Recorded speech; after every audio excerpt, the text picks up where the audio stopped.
Hello everyone, welcome back to my channel. आज की class में हम करेंगे क्लास 10th ज्योग्राफी का चैप्टर थर्ड वाटर रिसोर्सेस। देखिए, सबसे पहले वाटर रिसोर्स आपको पता है कि जो हमारी 3/4 ऑफ द अर्थ सरफेस है that is covered with water. कहने का मतलब अगर इस पूरी अर्थ को 4 हिस्सों में बांट दिया जाए तो आपके 3 टुकड़े जो हैं उन पर आपको पानी मिलेगा। ओके, देन फिर भी हमारे यहाँ पर वाटर की क्या रहती है, बहुत ज़्यादा आपने देखा होगा कि बोला जाता है कि पानी को बचाइए, है ना, पानी को सेव कीजिए, सेव वाटर। ठीक है, पानी को वेस्ट नहीं करना है। ऐसा क्यों? इतना पानी होने के बावजूद भी अर्थ के ऊपर पानी की कमी क्यों है? वो इसलिए है क्योंकि हमारा जो ज़्यादा परसेंटेज ऑफ वाटर है वो सेलाइन वाटर है। सेलाइन वाटर मतलब जिसके अंदर सॉल्ट कंटेंट बहुत ज़्यादा होता है, जिसको हम अपनी डेली कंजम्पशन के लिए इस्तेमाल नहीं कर सकते। फ्रेश वाटर मीन्स ऐसा पानी जिसको हम कंज्यूम कर सकते हैं और यूटिलाइज कर सकते हैं। तो फ्रेश वाटर की जो अवेलेबिलिटी है that is very very less. Okay, तो ये आपको चीज समझनी है इस चैप्टर में। नेक्स्ट, वाटर को रिन्यूएबल रिसोर्स क्यों बोला गया है? हाउ? ठीक है, तो इसका आंसर आपको ये लिखना होगा अगर आ गया क्वेश्चन तो। It renews through the hydrological cycle. देखिए, व्हाट इज हाइड्रोलॉजिकल साइकिल? आपने सुना ना, जैसे ये ओशन है, ठीक है, ओशन में पानी भरा हुआ है, ठीक है। अब सन की किरणों से ये पानी क्या होता है? इवेपोरेट होता है। इवेपोरेट होके क्या होता है? ये ऊपर चला जाता है और फिर इससे क्या हो जाते हैं, कंडेंस होकर क्लाउड्स फॉर्म होते हैं, एंड देन फिर यही पानी जो है नीचे गिरता है प्रेसिपिटेशन की फॉर्म में। ओके, तो इस तरीके से पानी अपने आप को क्या करता रहता है? रिन्यू करता रहता है। तो ये लिखा है it renews through the hydrological cycle. Hydro मतलब पानी को ही बोलते हैं। Okay, fresh water is obtained from surface run of. And fresh water हमें कहाँ से मिलता है? मैंने अभी भी आपको बताया फ्रेश वाटर होता क्या है, जिसको हम पीने के लिए और अपनी डेली कंजम्पशन के लिए यूज कर सकते हैं। वो आपको कहाँ कहाँ से मिलेगा? सरफेस रन ऑफ से। ठीक है, सरफेस रन ऑफ मतलब जैसे बारिश होती है और वो सरफेस के ऊपर से बहती हुई जाती है ना। And number 2, ground water. ठीक है, वो भी एक फ्रेश वाटर ही है, जो कि आपने देखा है कि घरों में पंप सिस्टम लगे होते हैं और अंडरग्राउंड वाटर जो है उसको निकाला जा रहा है आजकल मोटर की मदद से। Okay, ground water that is being renewed continually and recharged through the hydrological cycle. अब ये ग्राउंड वाटर को रिचार्ज कौन कर रहा है? ठीक है, ये हाइड्रोलॉजिकल साइकिल ही इसको क्या कर रही है? रिन्यू कर रही है। कैसे? बारिश होती है, ठीक है, वो अपने आप कहाँ चली जाती है? धरती के अंदर चली जाती है। तो धरती के अंदर जो ग्राउंड लेवल का जो पानी है, ठीक है, वो अपने आप क्या होता है? हर साल रिन्यू होता रहता है। ठीक है, जिससे कि ग्राउंड लेवल, कह तो रहे हैं ना अब कि ग्राउंड लेवल नीचे जाता जा रहा है हर साल। क्यों? क्योंकि जो पानी की कंजम्पशन है वो बढ़ती जा रही है, पॉपुलेशन बढ़ती जा रही है और इतनी तेजी से वो रिन्यू नहीं हो पा रहा है। ओके, इसीलिए बोला जाता है कि पानी को आप कम वेस्ट करें, ठीक है, ढंग से इस्तेमाल करें। ओके, तो अब नेक्स्ट टॉपिक समझेंगे इसके अंदर, वाटर स्कैर्सिटी। वाटर स्कैर्सिटी मतलब होता है किसी चीज की कमी होना। अब यहाँ पर पानी की कमी हो गई है when the demand for water is greater than the available supply. ठीक है, मतलब कि उसकी सप्लाई कम है, पानी उपलब्ध कम है, लेकिन उसकी डिमांड जो है वो बहुत ज्यादा है, तो उसको वाटर स्कैर्सिटी बोलेंगे। अब आपने इसके कॉजेस समझने हैं कि वाटर स्कैर्सिटी के कारण क्या है। Number 1, over exploitation. ठीक है, ओवर एक्सप्लॉयटेशन मतलब वही किसी चीज का क्वांटिटी में कम होना लेकिन उसकी खपत ज्यादा होना। एक्सेसिव यूज, ठीक है, बहुत ज्यादा पानी का इस्तेमाल करना। जैसे मान लो कहीं कहीं पर 1 बाल्टी पानी से काम चलता है, वहां पर 3 बाल्टियां खर्च की जा रही हैं। Unequal access to water among different social groups. ठीक है, तो अनइक्वल एसेस है पानी का। ठीक है, आपको पता है कि हमारी धरती के ऊपर जितने भी हमारे स्टेट्स हैं, देखिए राजस्थान में पानी की बहुत कमी है ना। ऐसी किसी जगह पर पानी जो है ठीक मात्रा में, लेकिन फिर भी वहां पर वाटर स्कैर्सिटी है। वो क्यों? क्योंकि वहां पर पानी बैड क्वालिटी में है। ठीक है, तो पानी हर जगह बराबर नहीं है।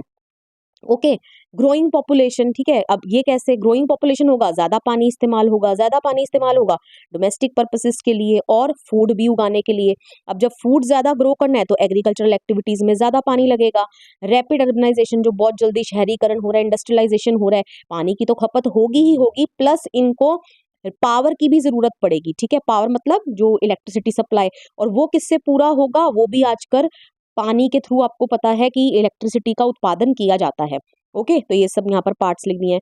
तो ये हो गया पानी का क्वांटिटेटिव एस्पेक्ट। ठीक है, क्वांटिटी की मात्रा में पानी की कमी किस तरीके से है। अदरवाइज क्वालिटेटिव एक्सपेक्ट की बात की जाए, अब मैंने बोला ना आपको किसी जगह पर तो पानी बहुत है लेकिन फिर भी वहां पर पानी की कमी है। वो क्यों? क्योंकि वहां पर क्वालिटी पानी की बहुत ज्यादा खराब है, बैड क्वालिटी ऑफ वाटर। ठीक है, अब वो बैड क्वालिटी किस कारण हो रही है? क्योंकि इंडस्ट्री का जो वेस्ट है या डोमेस्टिक घरों का जो वेस्ट है या जो केमिकल्स इस्तेमाल किए जा रहे हैं, पेस्टिसाइड इस्तेमाल किए जा रहे हैं, फर्टिलाइजर इस्तेमाल किए जा रहे हैं एग्रीकल्चर में, तो वो सब कहीं ना कहीं उनको बिना ट्रीट करे पानी में क्या कर दिया जाता है, छोड़ दिया जाता है, जिसके कारण पानी क्या हो रहा है, पॉल्यूट हो रहा है, जिसके कारण वो अनफिट हो गया है for human consumption. Okay, I hope so this much is clear to you. अब आगे बढ़ते हैं। नेक्स्ट आपके इस चैप्टर में आ जाएगा व्हाट इज JJM, जल जीवन मिशन किसको बोला जाता है। देखिए, आपके पहले सबसे पहले जल जीवन मिशन चलाया क्यों गया, सरकार ने ही चलाया ऑब्वियसली। क्यों चलाया? To improve the quality of life and making lifes of people living in rural areas comfortable and easier. ठीक है, रूरल एरियाज मतलब ऐसे लोग जो गांव में रहते हैं, उनकी लाइफ को क्या बनाना है, कंफर्टेबल और ईजियर बनाना है। ठीक है, इसलिए जल जीवन मिशन जो है वो चलाया गया। अब इसका गोल क्या है? इसका गोल ये है कि एवरी रूरल हाउस होल्ड, ठीक है, मतलब कि गांव में जो भी रहता है उसको सप्लाई मिले पोर्टेबल वाटर की। पोर्टेबल वाटर मतलब ड्रिंकेबल वाटर। ठीक है, कितना, 55 litre per capita per day रोज मिलना चाहिए उसको। कैसे? लॉन्ग टर्म बेसिस पे। ठीक है, ये नहीं कुछ दिन आया उसके बाद फिर एक हफ्ता पानी गायब, ऐसा नहीं। ठीक है, और कहाँ से आना चाहिए? नल के थ्रू। ओके, तो इसको बोलते हैं जल जीवन मिशन। ओके, अगर ये आ जाए तो आपने ये लिख देना है। नेक्स्ट, अब हम पानी की, जब हमें पता चल गया पानी की इतनी कमी है, तो अब पानी को क्या करना है, कंजर्व करना है। अब पानी को कंजर्व करने के लिए इस चैप्टर में 2 तरीके आपको बताए गए हैं। First is multipurpose river projects, ठीक है, and integrated water resource management. ठीक है, ये आपका जिसके तहत डैम्स वगैरह आ जाते हैं। Next, rain water harvesting. Okay, अब हम यही पढ़ेंगे कि ऐसा नहीं है कि ये अभी से ही हमारे जो मल्टीपर्पस प्रोजेक्ट हैं ये अभी से ही चलाए गए हैं, ये पिछले टाइम से ही चलते आ रहे हैं। ठीक है, अगर एंशियंट इंडिया देखा जाए ना, मतलब कि पुराने समय में भी हाइड्रोलिक स्ट्रक्चर्स थे। हाइड्रोलिक स्ट्रक्चर्स मतलब पानी को सेव करने के लिए कुछ स्ट्रक्चर्स बनाए गए थे। ठीक है, अगर इनके बारे में पूछ लिया जाए तो आपने इसी तरीके से, देखिए मैंने आपके लिए ईजी कर दिया है इसको, आप याद इसी तरीके से कर लीजिएगा इसको। सबसे पहले वाटर हार्वेस्टिंग सिस्टम पुराने सिस्टम एंशियंट इंडिया में भी पाए जाते थे। ठीक है, अब ये होते क्यों थे? Channelling the flood water of river Ganga. ठीक है, जो फ्लड वाटर है ना रिवर गंगा का, उसको चैनल करने के लिए, मतलब कि उसको ताकि डिफरेंट डिफरेंट पर्पसेस के लिए यूटिलाइज किया जा सके। ठीक है, अब ये किसने करवाया? श्री श्रृंग श्रृंगावेरापुरा। ठीक है, श्रृंगावेरापुरा बहुत बड़ा सा नाम है, नियर अलाहाबाद। ठीक है, in the 1st century BC। Okay, अपने इसी तरीके से इसको याद कर लेना है। Next, dams, lakes, irrigation system, ये भी पहले जमाने में देखे गए। ठीक है, ये बनाए गए, ठीक है, during the period of Chandragupta Maurya. Okay, next, Bhopal lake जो कि एक बहुत बड़ी लार्जेस्ट आर्टिफिशियल लेक है, 11th सेंचुरी में बनवाई गई। टैंक इन हौस खास, दिल्ली, बिल्ड किसने बिल्ड करा? इतुमिश। ठीक है, in the 14th century for supplying water to Siri fort area. ठीक है, सिरी फोर्ट एरिया में पानी को सप्लाई करने के लिए। And next, evidences of sophisticated irrigation works भी मिले। कहाँ पर? कलिंगा में, बेन्नौर में, कोल्हापुर में। ठीक है, नागार्जुना कोंडा में। ओके, तो ये सारे नाम हैं, आपको इसी तरीके से याद कर लेने हैं। ओके, आई होप सो आपको क्लियर हो गया है। अब इन सभी चैप्टर्स के नोट्स आपको मिल जाएंगे मेरी इंस्टाग्राम आईडी पर, जो मैं डिस्क्रिप्शन में डाल दूंगी। तो बिल्कुल भी स्क्रीनशॉट लेकर आप वो टेंशन में मत रहिएगा, आपको सभी नोट्स मिल जाएंगे।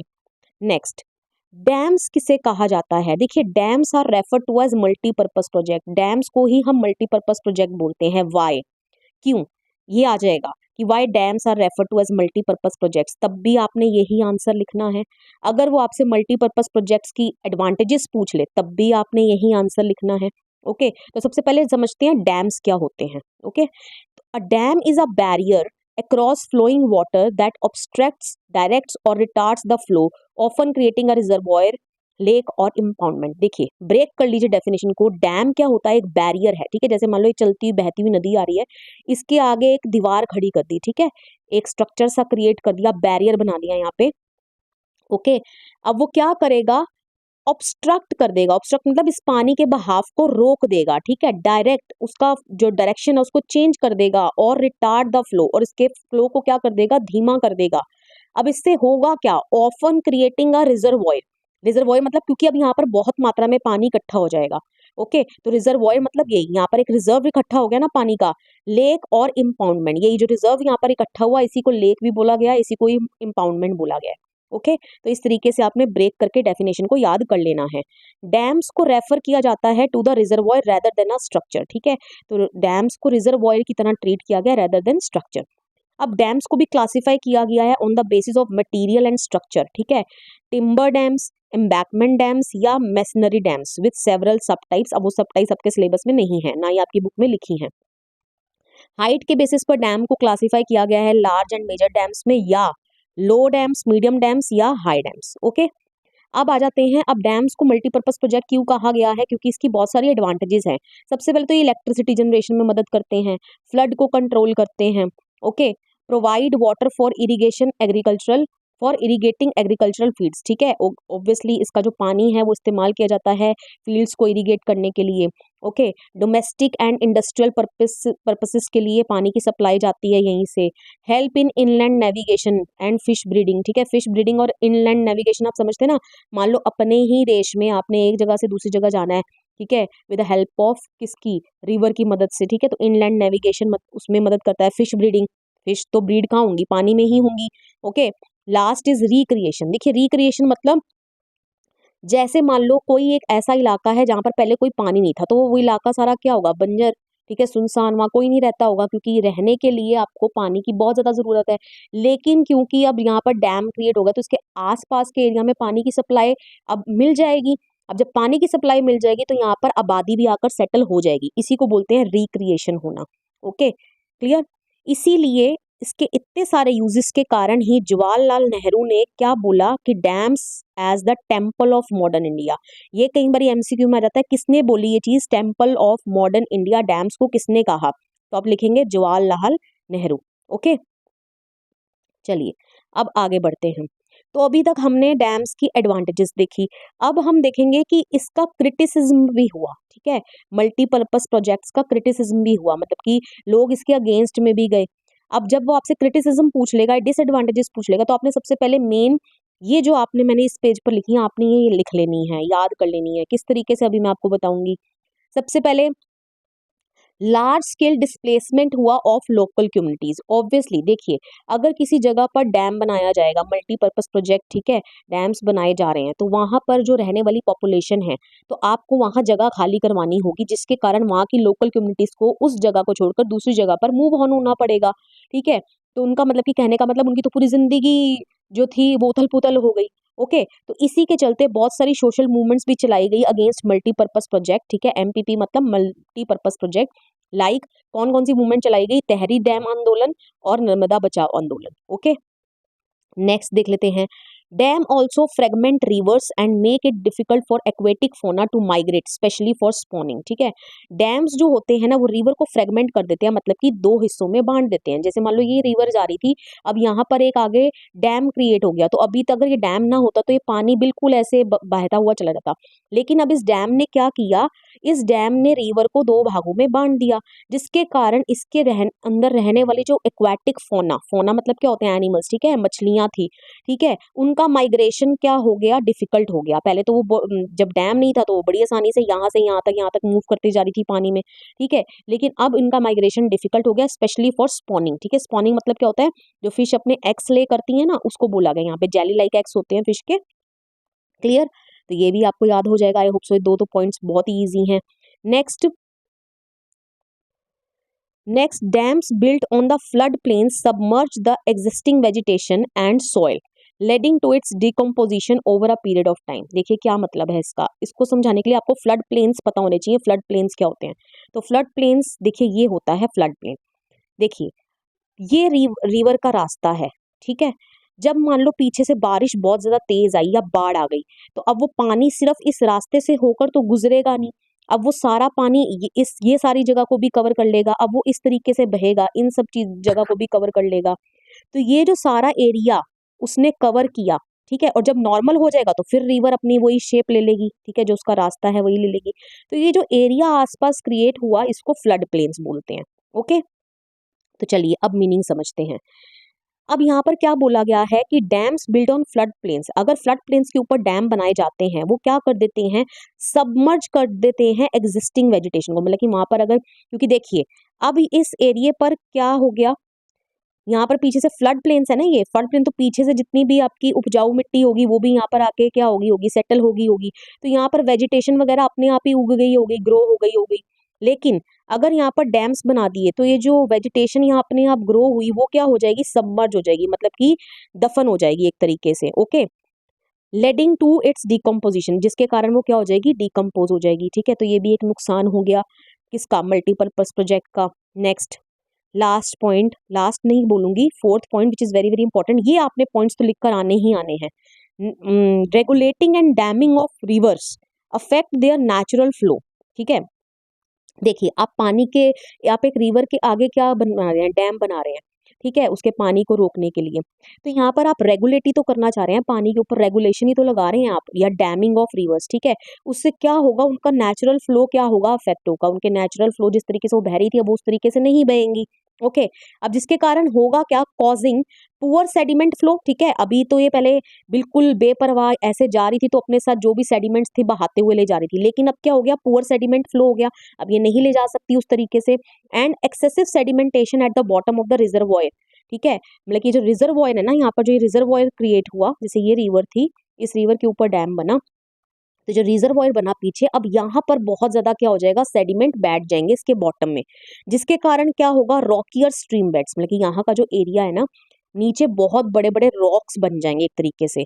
And poorer habitats for the reverse aquatic life. ठीक है, और जो इस पानी के अंदर रहने वाले जितने भी जीव जंतु हैं उनका जो हैबिटेट है एक तरीके से हमने वो क्या कर दिया, डिस्टर्ब कर दिया डैम बनाकर। ओके, आई होप सो अब आप याद कर लोगे, आपने इसी कड़ी में इसको याद कर लेना, कड़ी मतलब चेन। ठीक है, इसी चेन से आपको आपने याद कर लेना है कि अगर आप रेगुलेट करते हो, डैमिंग करते हो रिवर्स की, उससे उसका नेचुरल फ्लो इफेक्ट होगा, जिसके कारण होगा क्या, पुअर सेडिमेंट फ्लो हो जाएगा या एक्सेसिव सेडिमेंटेशन हो जाएगा बॉटम ऑफ द रिजर्वॉयर में। अब उससे होगा क्या, रॉकियर स्ट्रीम बेड्स हो जाएंगे और पुअर हैबिटेट हो जाएगा for reverse aquatic life. Okay, चलिए नेक्स्ट पॉइंट करते हैं, irrigation change the cropping pattern. कई बार ये भी क्वेश्चन आता है, how irrigation change the cropping pattern, explain. ठीक है, तो हर एक चीज आपके लिए इंपॉर्टेंट है, आपने समझ के रखनी है चीजों को दिमाग में। देखिए इरिगेशन क्रॉपिंग पैटर्न को किस तरीके से चेंज करता है, देखिए पहले फार्मर्स जो थे ना, अब पानी बहुत आ गया फार्मर्स के पास डैम्स की वजह से, डैम्स का पानी ही एग्रीकल्चरल एक्टिविटीज के लिए इस्तेमाल किया जाएगा, तो अब फार्मर जो है वो शिफ्ट हो रहे हैं टू वाटर इंटेंसिव क्रॉप्स, मतलब कि ऐसी क्रॉप्स जिसमें पानी की खपत होती है, और कमर्शियल क्रॉप्स, मतलब कि जिनको बेचकर वो मुनाफा कमा सकते हैं। ठीक है, जिसके कारण अब क्योंकि बहुत ज्यादा पानी का वो इस्तेमाल करें, जिसके कारण सॉइल की सेलिनाइजेशन में क्या होगा, मतलब कि सॉल्ट कंटेंट बढ़ जाएगा सॉइल के अंदर। अब उससे होगा क्या, एक सोशल गैप भी इंक्रीज हो रहा है।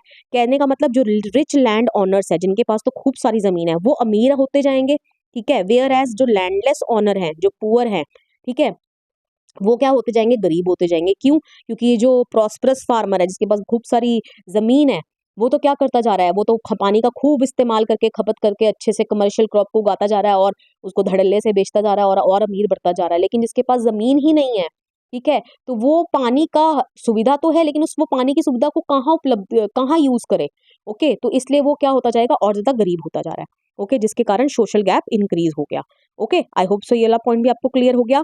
Next, dams created conflicts between people wanting different uses and benefits from same water resource. देखिए अब एक सेम वाटर रिसोर्स है, कोई डैम बना है, ठीक है, पीछे रिजर्वॉयर क्रिएट हुआ, अब उस पानी को, एक पानी तो एक सेम वाटर रिसोर्स है, लेकिन अब जो लोग हैं उसको अलग अलग तरीके से इस्तेमाल करना चाह रहे हैं। अब इसका एग्जाम्पल, गुजरात में साबरमती बेसिन में फार्मर्स जो थे बहुत ज्यादा एजिटेटेड हो गए थे और दंगे भी हो गए इसके चलते। क्यों, क्योंकि ड्रॉट्स के दौरान, ठीक है, जब सूखा पड़ गया, तो जब सूखा पड़ गया तो ऑब्वियसली फार्मर्स को पानी की रिक्वायरमेंट ज्यादा होगी, ठीक है, खेती बाड़ी करने के लिए। लेकिन उस वक्त हाई प्रायोरिटी दी गई पानी की सप्लाई टू अर्बन एरियाज। ठीक है, मतलब कि शहरों में पानी की सप्लाई पर ज्यादा जोर दिया गया, जबकि यहाँ सूखा पड़ा था तो फार्मर्स ने चाहा कि उनको पानी ज्यादा मिले, जबकि पानी को शहरों में ज्यादा पहुंचाया गया। तो देख लीजिए, वाटर रिसोर्स तो वही है, लेकिन उसका यूज अलग अलग लोग चाह रहे हैं, जिसके कारण लोगों के अंदर क्या हो गई हैं, लड़ाइयां झगड़े हो गए हैं। Okay, and not only this, interstate water disputes भी कॉमन हो गई। ठीक है, क्योंकि एक नदी का जो पानी है, ठीक है, बहुत सारी स्टेट्स को क्रॉस करते हुए आता है, तो जो स्टेट है ना, उनके बीच में आपस में झगड़ा रहता है कि इसके पानी के ऊपर इस्तेमाल करने का हक हमारा है। Okay, clear. तो ये सब चीजें आपने क्रिटिसिज्म या डिसएडवांटेजेस ऑफ मल्टीपर्पज प्रोजेक्ट्स में लिख देनी है। अब हम बात करेंगे कुछ और डिसएडवांटेजेस की।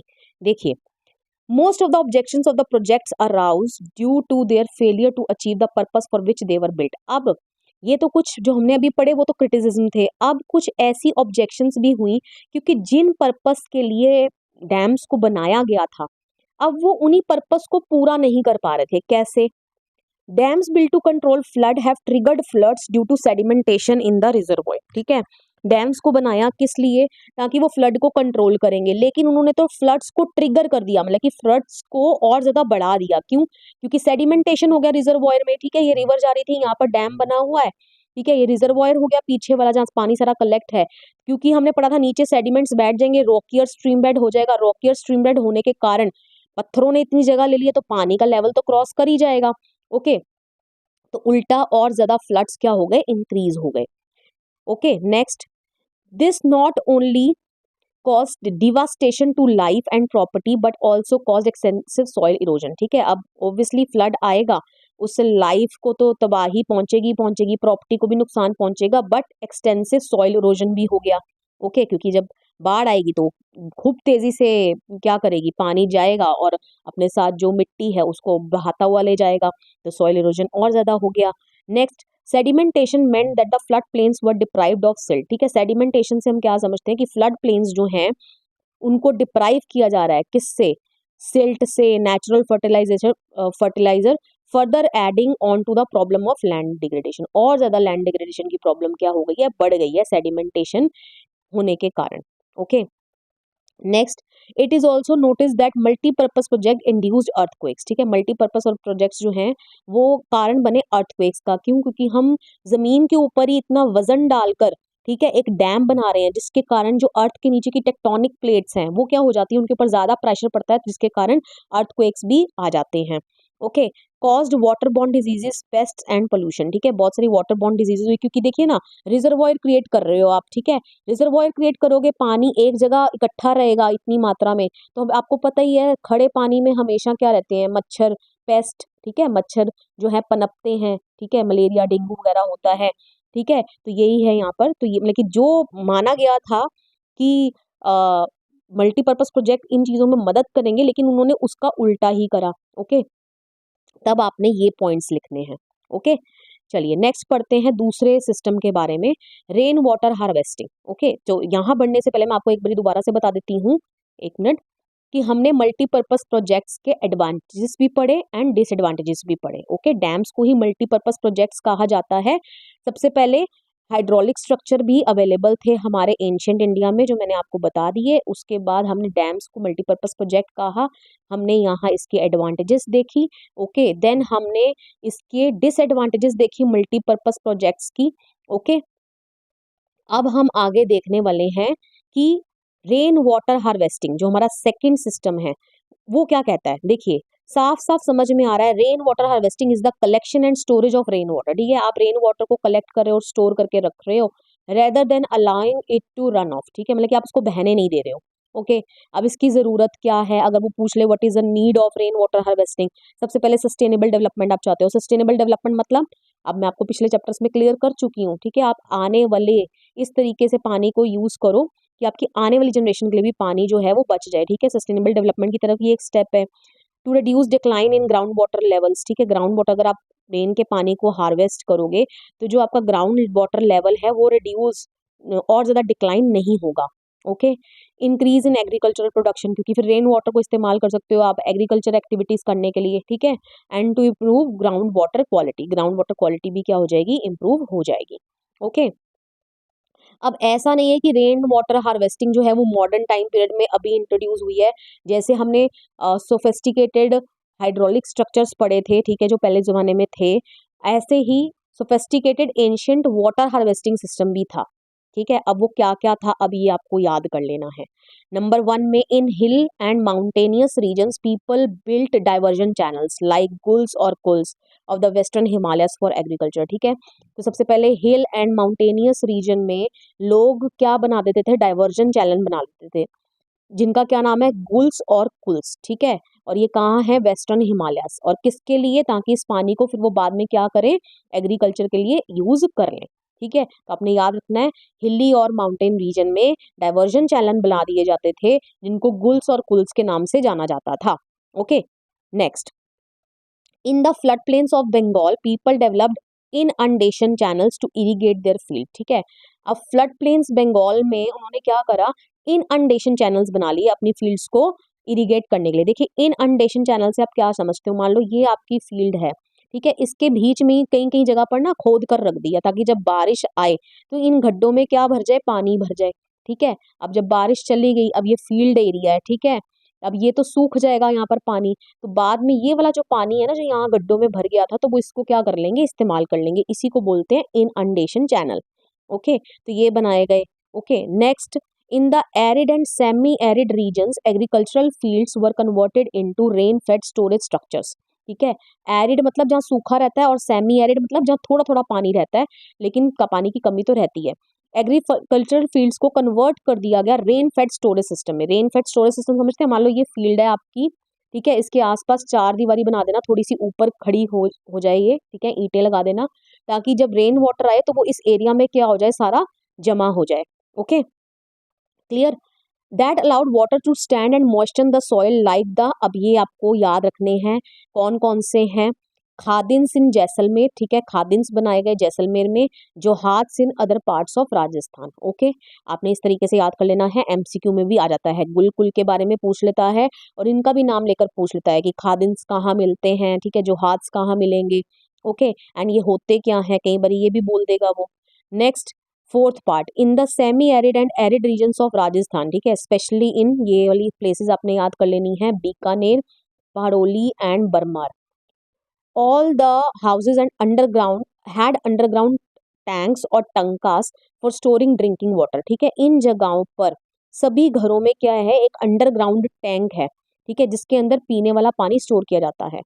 These tankas were part of well developed roof top rain water harvesting system. ठीक है, अब ये होता क्या है कि ये जो छत के ऊपर का पानी है पाइप के थ्रू, ठीक है, अंडरग्राउंड वाटर में इसको पहुंचा दिया जाता है जहाँ पर ये टंकास है, और यहाँ पर इस पानी को क्या कर लिया जाता है, स्टोर कर लिया जाता है।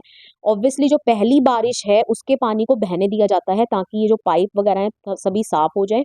नेक्स्ट जो पानी है, नेक्स्ट रेन वाटर, उसको स्टोर कर लिया जाता है। ओके, एंड इस पानी को फिर यूज किया जाता है फॉर ड्रिंकिंग पर्पस। ओके, जब बाकी सारे सोर्सेज ड्राई अप हो जाएं समर में। ओके, तो इसीलिए इस पानी को पल्लर पानी भी बोलते हैं। ठीक है, पल्लर पानी, ये यहाँ डबल एल नहीं है, सिंगल एल है। ओके, तो पल्लर पानी of rain water is also consider the purest form of natural water, इसको प्योरेस्ट फॉर्म माना जाता है नेचुरल वाटर का। Okay, next, bamboo drip irrigation system देखा गया मेघालय में। ठीक है, बैम्बू समझते हो ना, बांस, ठीक है, बांस को क्या कर दिया, यहाँ से बीच में से काट दिया। ठीक है, तो कुछ ऐसा स्ट्रक्चर बन जाएगा, यहाँ पर पानी आएगा स्प्रिंकलर्स का, और ये पानी जो है वो कैरी कर लेगा। मतलब तब उस जमाने में पाइप्स तो होते नहीं थे, तो बैम्बू ड्रिप इरिगेशन सिस्टम चलाया गया। ओके, तो ये हाइड्रोलिक एंशियंट क्या है, water harvesting system, rain water harvesting system, तो ये आपने याद कर लेना है।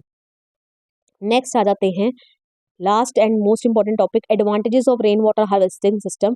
तो क्या क्या एडवांटेजेस लिखने हैं, आई होप सो आप खुद लिख लेंगे। इससे क्या होगा, it increases the ground water level. Okay, soil erosion इससे कम होगा क्योंकि पानी को आप कहीं पर स्टोर कर रहे हो। Step towards sustainable development, sustainable development की तरफ ये एक अच्छा सा कदम है। रिड्यूसेस फ्लड हैजार्ड्स, ठीक है, फ्लड जो थे वो कम हो जाएंगे। Can be use as a source of drinking water, drinking water की तरह इस्तेमाल कर सकते हैं, इरीगेशन के लिए इस्तेमाल कर सकते हैं। लोअर कॉस्ट है वाटर स्टोरेज की, ठीक है, ज़्यादा मेहनत नहीं करनी पड़ती, ज़्यादा कोई पैसा स्पेंड नहीं करना पड़ता।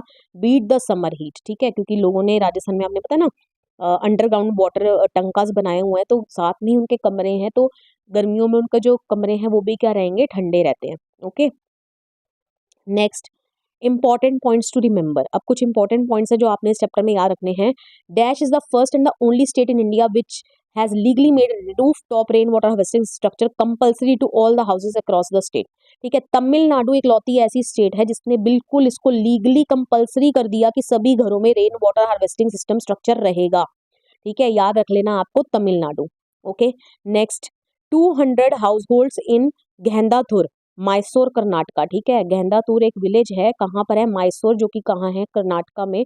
वहाँ पर 200 घरों में क्या है, roof top rain water harvesting system उन्होंने इंस्टॉल कराया, जिसके चलते रिच इन रेन वाटर, सबसे ज़्यादा रेन वाटर ये यहीं पर पाया जाता है क्योंकि ये स्टोर कर लेते हैं उसको, जिससे हुआ क्या, every house collects 50,000 litre of water annually. हर साल अगर देखा जाए ना पूरे साल का टोटल, तो हर घर 50,000 लीटर जो है पानी क्या कर लेता है, कलेक्ट कर लेता है, रेन वाटर।